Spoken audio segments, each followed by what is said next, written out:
It's something most of us use every single day without even thinking about it. But the English language, it's way more than just a bunch of words.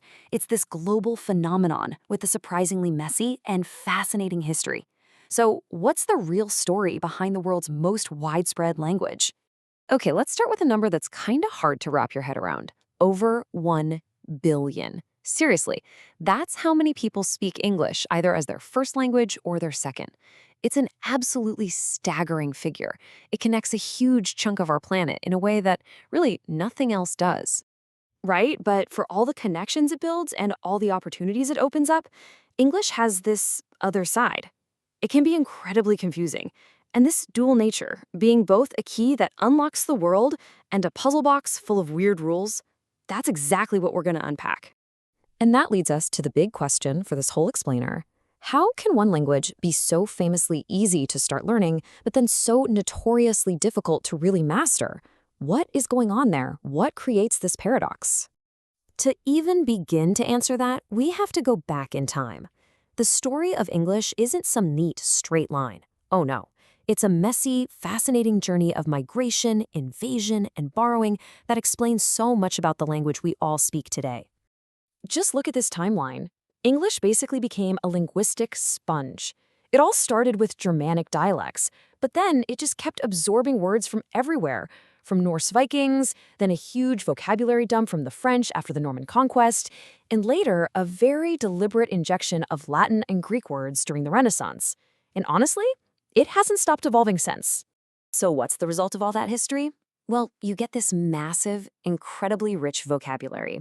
It means you might have 3 or 4 different words for the exact same idea, like ask, which comes from Old English, question, which is French, and interrogate, which is from Latin.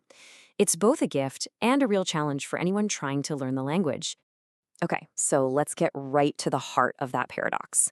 Every single person who learns English, I don't care if you're a native speaker or not, you run into this constant tension between how simple it can be and how bafflingly complex it is. On the one hand, the simple side. A table is just a table. It's not masculine or feminine like in a lot of other languages. And the verbs, they're pretty straightforward for the most part. But then you hit the complex side. The spelling is just wild. The pronunciation seems to follow no logic at all. And there are countless exceptions to pretty much every rule you learn. Just take the word spelled R-E-A-D. Is it read or is it read? The spelling is identical, but the sound changes completely depending on whether you're talking about the past or the future. This kind of thing is exactly what makes mastering English so tricky. So with all these challenges, you have to wonder, why do over 1 billion people even bother to learn it? Well, it's because in our modern world, English has become so much more than just a language. It's a bridge to incredible opportunity. This is its main job today. It acts as a bridge language, or what some people call a lingua franca. It's the default common ground, you know? It lets a pilot from Brazil talk to an air traffic controller in Japan, or a scientist from India collaborate with a researcher in Germany. And that bridge, it leads to some very real, tangible benefits.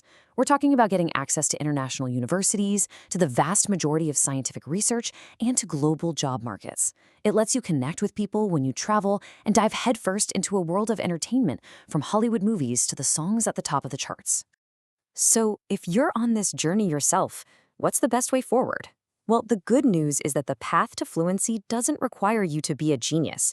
It just requires some smart, consistent habits. Let's look at a few practical tips. Okay, these 4 steps are simple, but trust me, they are so powerful. First, try to speak a little bit every single day, even if it's just talking to yourself. Second, surround your ears with the language. Listen to music, podcasts, whatever you can. Third, read stuff you actually enjoy, whether it's news or comic books. And maybe the most important one, don't be afraid to make mistakes. They aren't failures. They're literally proof that you're trying and learning. And this right here is probably the most crucial thing for any learner to remember. It's not about having a perfect accent. It's not about never making a grammar mistake. It's about showing up day after day, making that little bit of progress and building momentum over time. That is the real secret. Because ultimately, that's what the English language is. It's a tool, a complex, quirky, an incredibly powerful tool for building connections, for sharing ideas, and for creating opportunities. So the only question left is, What will you build with it?